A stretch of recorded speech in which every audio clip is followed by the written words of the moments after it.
Hey everyone, in this video we're going to talk about the future of motorsports broadcasting.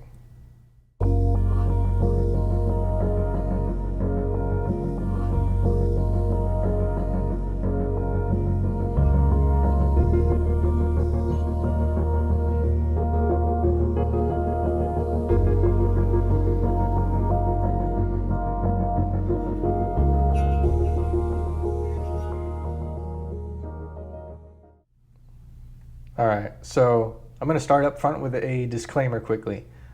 Everything you're about to see here is completely just for fun. It literally is just me having fun for the most part, because when I'm not designing or solving problems for a client in motorsports, I'm literally still designing and solving problems that I personally find interesting that are not tied to any client or project, and this is the case with this particular kind of side project, if you will. Put another way, when people ask, so what do you do for fun? It's exactly what I do for work. It's literally like what I fill all of my spare time with. So for the purpose of this video as well, we're going to use IndyCar as the example for kind of what the future of broadcasting is going to look like, simply because I'm a huge fan of the sport and I've known it for a long time, and I feel like I know the most about that particular series, at least in the US. So I think it works as a good example. Plus, it's probably relatable to most of you anyway, because I'm sure most of you watch IndyCar. So I figured I'd use that. We're going to start with the answer right up front. I think in 5 to 10 years, IndyCar is going to have its own streaming service, and there will be no association whatsoever with NBC, Peacock, or any network broadcaster for that matter. It's going to be its own entity. That might not come as a surprise to half of you at all. They're like, yeah, of course they're going to go that route. But the other half, I think, are going to be kind of like, I don't know about that. So I'll walk you through the process, why I think this is going to happen, the economics of it, the business model, and then show you guys a user interface and kind of show you what that experience of using an IndyCar streaming platform might feel like in just about 5 to 10 years' time. So let's get into it. So for those who may not be as familiar with how broadcasting in motorsports works, I put together a small graphic here to demonstrate it for anyone who might be curious. On the left side here, we have the IndyCar fan, me, who pays a monthly subscription, in this case to Peacock or NBC if you have a cable, to watch IndyCar. And they broadcast IndyCar, and they pay IndyCar, rumored, it could depend, I don't know what it is exactly, but it's rumored that they pay around $20 million for the rights to broadcast in the United States at least. That's essentially the current setup. And Peacock does not make the majority of its money from subscribers paying or people paying for cable like me and you. They actually make the majority of their cash from ad revenue, so selling advertisements in the broadcast. So that's kind of that's how they make their money. That's how everyone stays happy. And this is the setup that's literally existed for decades. It hasn't really changed much at all. That brings me to a quick story I wanted to actually throw up first. Going back, oh man, this is like 2002 maybe? So like 8-year-old me. One thing I always looked forward to when I was a kid was Thursday mornings. My dad would bring in the paper that day, and there was a specific section in our paper, and it might have been called something else in yours, but it was called Time Out. And it was a section dedicated exclusively to all of the broadcasts and what channel and time they were on, because this is like early days of the internet. You really couldn't look this stuff up too easily. Nor was it easy to scan for on the TV either, because DVR was pretty new at the time. So you really just had to use the paper. And so I would look for all the NASCAR and IndyCar races in the paper, and that's how I would know when it was on, what channel to look for. If I didn't get the channel, oh well, sometimes we didn't get the channel that it was, broadcast on, but that's essentially how it worked. And just last year, I was, thinking like, I wonder if that's really changed. And it's like, actually, what do I do today? And it's like, no, I go to racer.com, I just go to the television section, and I looked at the latest article that they have up, and it really hasn't changed. It's like I'm still just looking up the times and channels 20 years on. And that kind of set off a little alarm bell, I guess you could say, in my head as to, hey, this might be really ripe for disruption, for something to be that static for so long. So that's kind of what intrigued me to start researching this more about like early last year. And ultimately it led to me obviously creating this video to kind of lay out everything I kind of learned in the process and where I think the industry is going. So that out of the way, I see a goal misalignment between the broadcaster and the sports entity. And I can only see that alignment getting worse over time, not better. So let me describe what I mean by the alignment here. In this case, goal alignment to be specific. So NBC's goal here at the end of the day is to sell subscriptions, sell cable packages, and get you to watch The Office on their network forever, basically. That's their end goal here. IndyCar's end goal is to sell race tickets, broaden their fan base, and basically provide a marketing platform for all their series partners. There's no alignment whatsoever. If that was a Venn diagram, we'd be talking about two circles that they don't even overlap. They're on totally separate ends of the page. Okay? And now it's always been like this, and it's just worked. And the only reason it's worked is because IndyCar didn't really have a method to get to the end consumer without them. But that's changing really fast. Now let me switch gears quickly because I want to describe a concept that's really imperative to this video, that it kind of permeates throughout the whole thing. And it's I guess a business concept, if you will, or a tech concept. And the concept is basically technology as a market force is inherently deflationary. So the longer time goes on, the cheaper, the faster, the more efficient, and the more accessible all pieces of tech ultimately become. And we're seeing this not just, we're seeing it across the board, but streaming is somewhere where it's really starting to pick up. And what do I mean by this? Well, let's say like 10 years ago, maybe 12, if I wanted to live stream something, like I couldn't. It wasn't like a thing. No one could just live stream. Now, I could literally start live streaming from my phone via Instagram for free to hundreds of people. Like that's the deflationary force that we know as tech working in the market.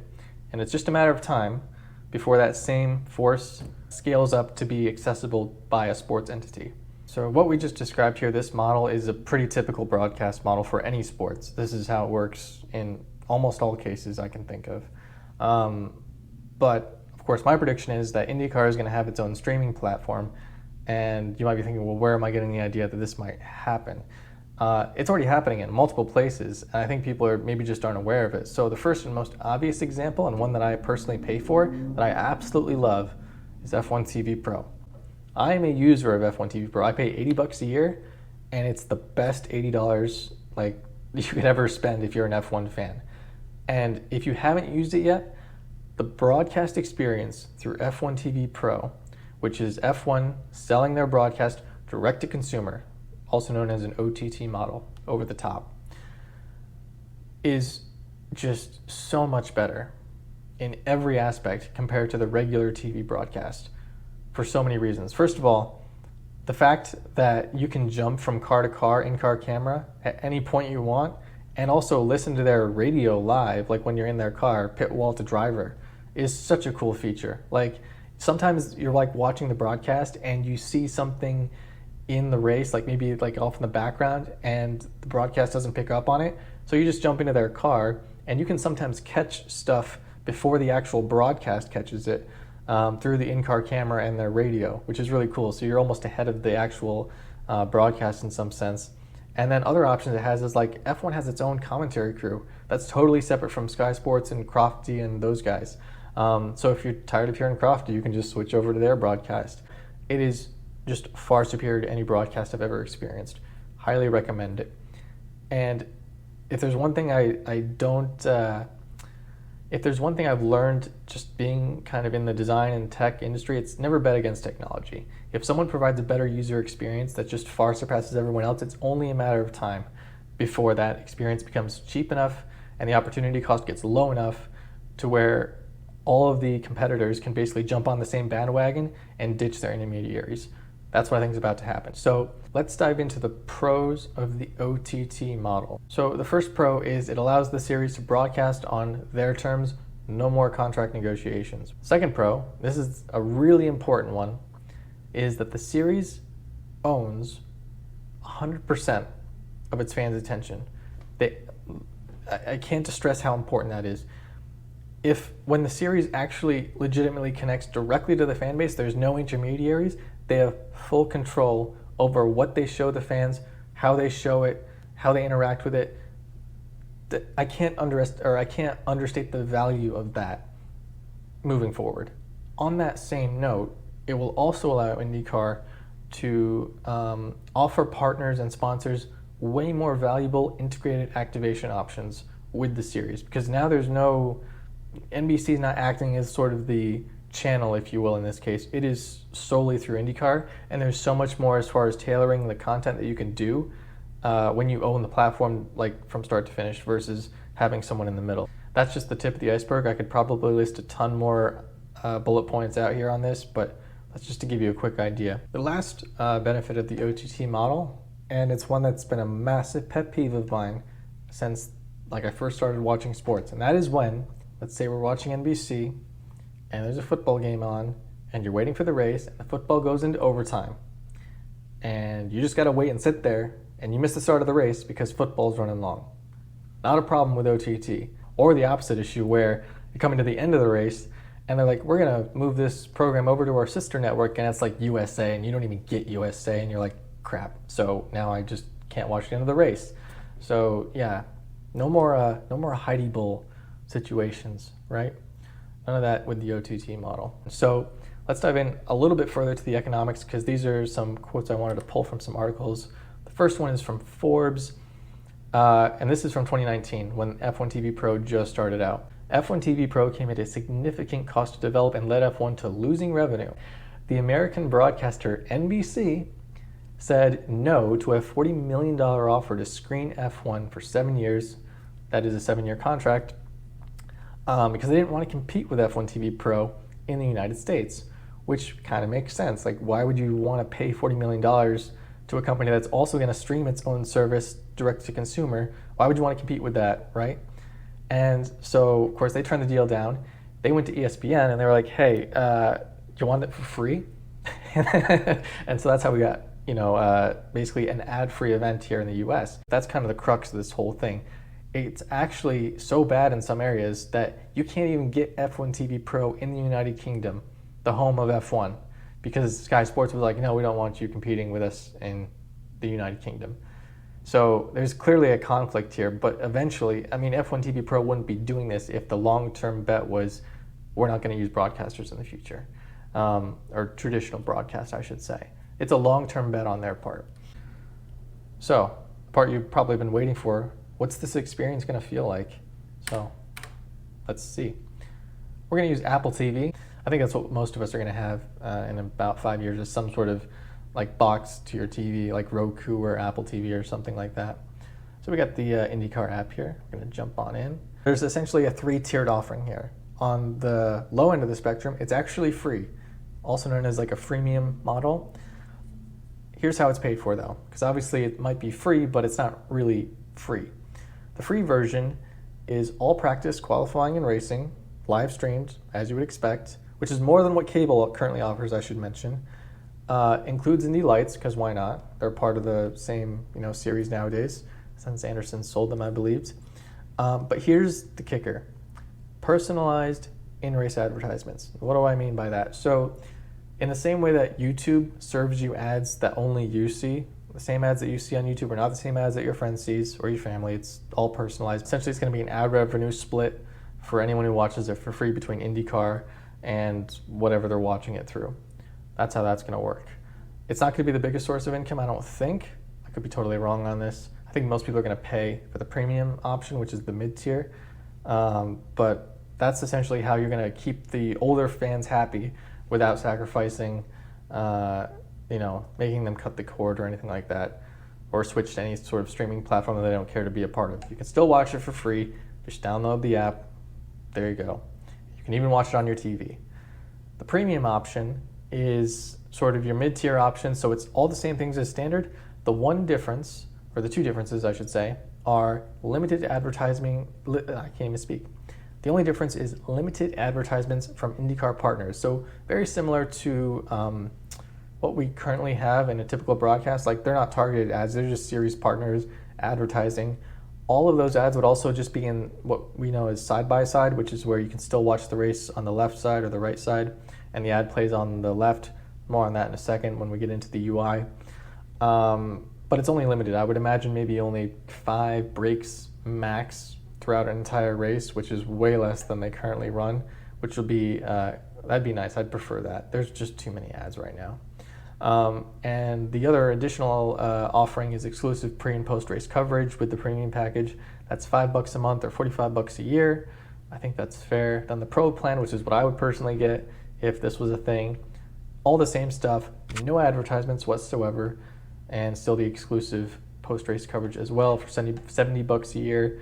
I think that's fair considering F1 TV Pro is $80 and they have way more exclusive content than I know IndyCar might not even be able to match. I know F1's just a much bigger circus. It's really hard to compete with that. I think that's a fair starting price. Let's jump in. Let's pretend that we're a user and we're going to pick the premium plan. All right, so we've entered the app, and let's say it's a Sunday afternoon. We tuned in to watch, in this case, the Big Machine Spiked Coolers Grand Prix Indianapolis. And so as you can see, we have this sort of preview, live preview that is of the race in real time. It's probably what it would look like. You scroll down, you can see other replays from the weekend, so pre-race coverage, qualifying, practice, that sort of thing. Not super, I didn't take a ton of time to design this UI like in sort of the IndyCar brand or anything. This is more to demonstrate the user interface and not anything brand related for that matter, just to give you guys an idea of what the experience is like more or less. Also at the top, you'll note we have a watch, and then we have race schedule, results, shop, and what drives IndyCar.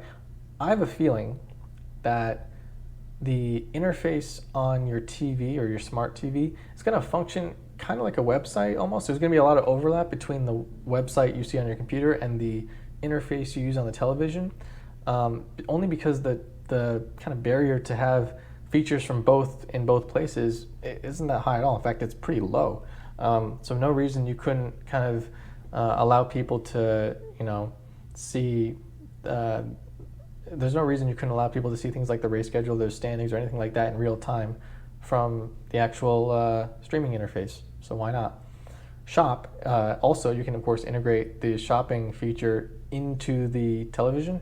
More on this in a second, but you can shop all the drivers, merch, IndyCar merch, all that, and actually buy it through the TV.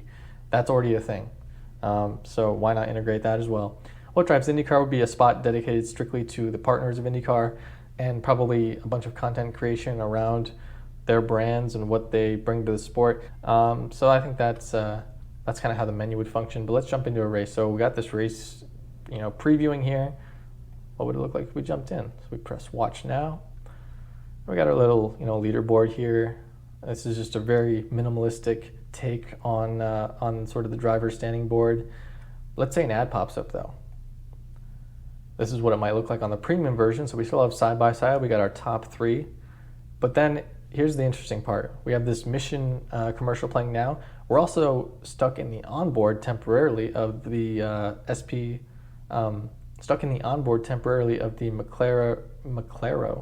McLaren Aero SP car, which of course is sponsored by Mission. That might be something that they do to show the connection, because you could of course do that in real time. If you own the network, you can decide like, hey, we got a Mission ad playing, we're going to show the onboard from McLaren because Mission is their sponsor, so you can kind of make that connection.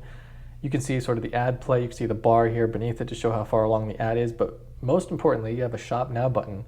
And of course, pressing this, and boom, you can actually buy Mission's product directly from the ad itself while the race is still playing, so you're not taken away. And you can also save this ad for later. So maybe you're like, I like what I like what I'm seeing here, but I want to watch the race. I'll just save this for later. Maybe check it out after the race, and it saves into the IndyCar app, so you can just kind of scroll through older ads. What this also adds, again, something you can only do if you own the network, is you're going to be able to provide conversion data to your partners from the broadcast, which you really can't do right now. There's no way to know if you show 1 million ads for Geico during a race, how many people you converted. There's no mechanism to know that. But with the ability to actually see if people save an ad or even buy something directly from the ad, obviously, yeah, of course, now you've got tons of data you can work with. So that's a huge benefit to kind of having your own streaming services, because now you've created a much more valuable platform for your partners to actually jump onto and want to be a part of. The other aspect is that you might be thinking, well, is this even possible? You can already do this today. If you ever watched QVC, I don't watch QVC, but I did some research to figure out if this was possible. You can watch QVC on Apple TV and you can buy products in real time as they show up on the screen in the actual app. And it's charged to the credit card that you use to pay for Apple TV. This goes for any streaming platform, by the way, not just Apple. So it's already doable. It's just a matter of time. So this is kind of to finish off this interface. You have the upcoming ads sort of queued up here. You can see they're Geico, Honda, and Gainbridge, and it would just sort of play through them, and then simply return to the race in real time. And there would only be, like I said, 5 to 6 max during a race. But the only reason I think people would want to stick around for them is because it's interactive. You actually you can use it. It's not just oh, it's time to go, take out the trash or something when the ads come on. It's like, no, you can actually interact with these and check out what the partners bring to the sport. So in conclusion, I think it's highly likely that not only IndyCar, but most sports entities end up completely cutting out the broadcaster and end up setting up OTT platforms direct to the user. I think this setup will eliminate a ton of friction at the moment that exists with the current setup, and it's just a matter of time before that switch happens, essentially when the opportunity cost to make the move and not suffer any blowback from the broadcasters becomes so attractive that you just can't ignore it. I think it's going to come sooner than people think. What do you think, though? Am I totally off point here, or am I more or less on point? If you work in broadcasting and you know a lot more about this than I could ever learn from doing, a few months of research, definitely let me know. I'm genuinely, I am genuinely curious, because I'm just doing this for fun, as I mentioned, and this is just something I find highly interesting, and it's just sort of this nice amalgamation of everything I like, which is tech, motorsports, branding, design, UI, UX design. So just a fun little side project. So I would love to learn more if you know more. So yeah, let me know what you think. In the next video, which I think is going to come sooner than I expected, it's basically a recap of a real project that is currently in the works, but is soon to be released. And it is the rebranding of an entire racing series, which is a project that I cannot wait to share. So stay tuned for that, hopefully later this month. Later.